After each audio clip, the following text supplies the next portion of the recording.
The solution to the double slit experiment is obvious when you change your perspective.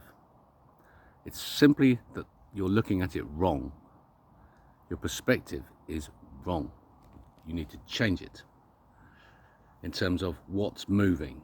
Is the light moving in space, or is the space moving in light, or is there some other relationship? And it's because there's some other relationship that it's confusing. We think, when we're told about the speed of light, that we think about a light moving through space, and that a photon, as a particle that we take as a particle of light in its behavior, we see it as moving from laser to slits to screen. But you could look at it as photon stays still and you get screen, slits, laser, moves through the light. It's equally true to say that that could be happening. They can't prove otherwise. There's also a third perspective, which is where you look at it when you're moving and both things are moving. You are the inertial frame of reference, and both the screen and the light are moving relative to each other, and you remain stationary but as an orbiting entity on a round planet subject to gravity. Now, those three perspectives are available to you, and all of them are correct, depending on what you're trying to measure. But you have to know what your perspective is before you can understand what you're measuring. Dr. Levy in 1915 proved the nuclear force and proved absolute motion exists. At ultimate tensile strength, before you break a reinforced steel bar, there is motion. A reinforced steel bar is a cross-section of the planet, replicated as a shell with a ductile core, but the difference in the reinforced steel is that it's stationary. The pearlite, the cementite and the ferrite layers have been locked into a tempered state, and so the steel is strong. In the planet, you get the same material, the two arrangements of carbon and iron, in motion, and they can't be still. They must keep moving because their movement is their strength. So you replicate the planet inside a reinforced steel bar and then you break it. At the moment that it is just before it breaks, is at its strongest, there is motion. There is motion. Ab 14, Levy proves it. There is a clockwise and anti-clockwise twist. Now what is that? What is that twist? What is that absolute motion? Suddenly you just see, it's the perspective. If you take the perspective of our observations of our lives, is that we are the light, and that we are that perspective of the photon is us, and that in time, the motion, the screen has moved relative to the light because of the orbital motion of the planet and the effect of gravity and the effect of the universe. And it's because the sun is the center of the universe as a shell. So this is just shell structures replicating now. You can take the Earth as a shell structure that can be replicated in a steel bar, that can be stretched and tested and analyzed and understand its EI, its elastic plastic modulus. You can see that the plastic modulus is created from the absolute force of rotation at the center of the strength of the material, of each atom. It's the atoms within the material that are held together by a force. The sun is the center of the universe. Everything goes around the sun except the Earth. The sun, the center of the universe, goes around the Earth, and the Earth goes around the moon relative to time. Relative to mass, the moon goes around the Earth because of the effects of gravity overcome the effect of time. But the actual center of the universe is the moon. That's why it rotates. That's why its orbit is on such an unusual plane. It's the only moon that rotates, the only object virtually in the entire solar system that has a an orbit that is not relative to its two-dimensional plane, because it's the center. It has no mass at all. And then suddenly you build this crazy world of a sphere, a shell of spheres. Okay, you don't believe me. Okay, think about I'm looking at the sun on the east-west axis, and I'm building it from my model. The universe, the glowing sphere on a dark surface, is spinning about east-west axis at the speed of light.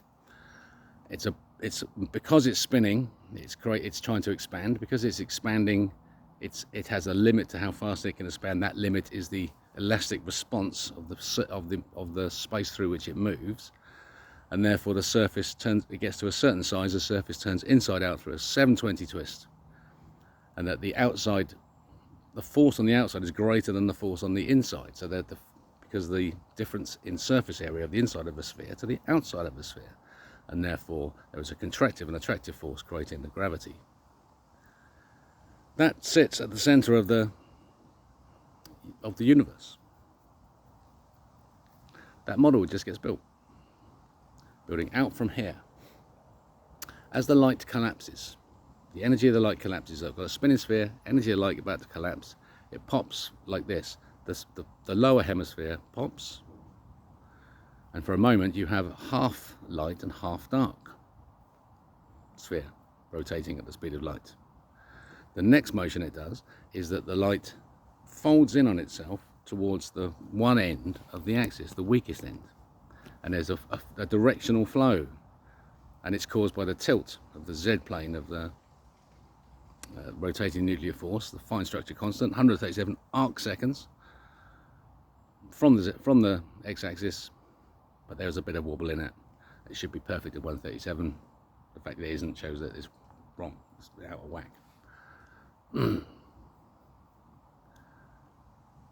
The light collapses towards that point. So the next hemisphere of light collapses to a point of light, and then it would collapse. So the mechanism is pop, collapse into that. Yeah, you can almost see it, if you like, as a shell, a conch shell, unwinding itself back again, back down to the center point in a single movement, and we see it at that point, the sun.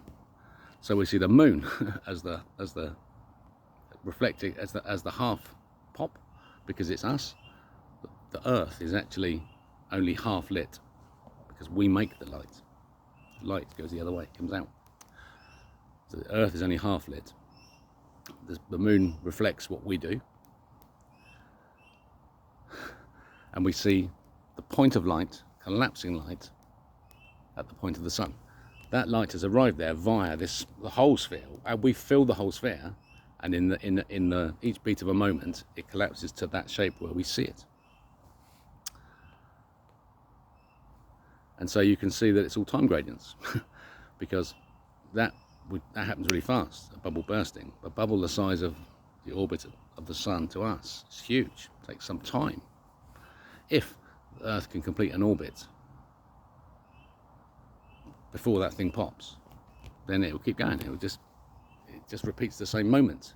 The same moment occurs in time gradient from the center, the Earth, out to the sun and to the rest of the universe. So you've got, in order to rotate, Euler says, in order to rotate a rigid body, there must be a full rotation of the axis at the center. Any disturbance on the outside must be one rotation at the center. What it means is it's gimbal lock. You can't have a system of spheres rotating around itself. It must be a point of rotation about which all the action occurs, a fixed point, the fixed punct, which is Dr. Levy. Dr. Levy talks about the fixed punct, fixed point, and analyzes it using matrix calculus in 1915. So science already fucking knows this. What I've just rambled about and tried to put together a model in your minds as fast as I can think it. I can describe this model, and I get a little lost, and I go, oh no, I remember where I was, and I pull back again because I hold it in my mind so certainly that it's true. It's true. Sun, center of universe. Earth, center of solar system.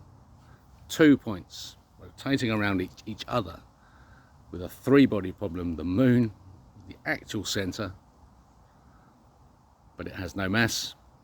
It's the action, the bending, the moon is replicated at the center of this planet. The centroid, the metaphor, is here at the center of this planet, the Earth. And it makes the atmosphere, the fluid bearing in between the two hemispheres. It must be created. There must be an inside and an outside to this system, where the balance between the difference is established. And that's here in our atmosphere. The atmosphere is the difference between the inside and the outside. Now, where in the atmosphere? In your lungs, when you breathe.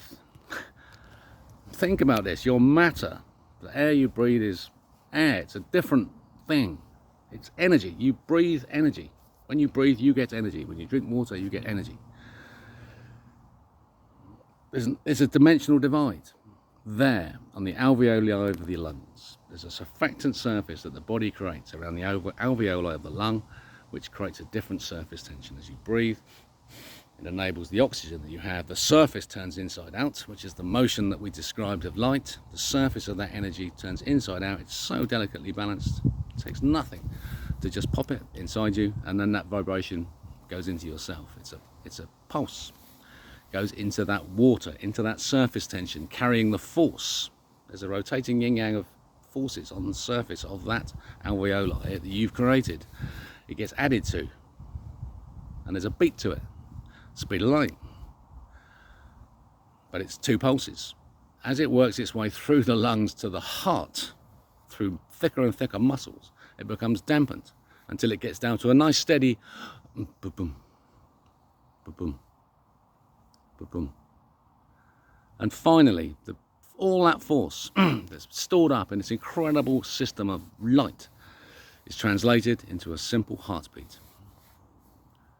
And when that heartbeat is used, the energy from that heartbeat is used effectively and positively, it creates an expansive force here in the center of the fluid bearing, and the system restores itself to balance around pi, where this measured speed of light is pi, where it's all pi, half pi, pi and 2 pi, and 137 arc seconds. And Dr. Victor Levy, 1915, a physics doctor, placing a document into engineering in 1915. Welcome to the future. So, go and have a read on my ACE Consultancy website about Dr. Levy, recognise that he's a real person, and say to yourself, could this be true? Is this the lie? Does what that fucking rambling bloke said make sense in some way? In some sense, is there something in what he said that just feels right? Then hold on to that, and then look at Dr. Levy, and then start asking questions. And take control.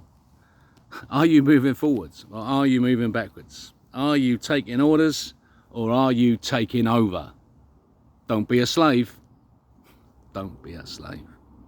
Follow the rebel king.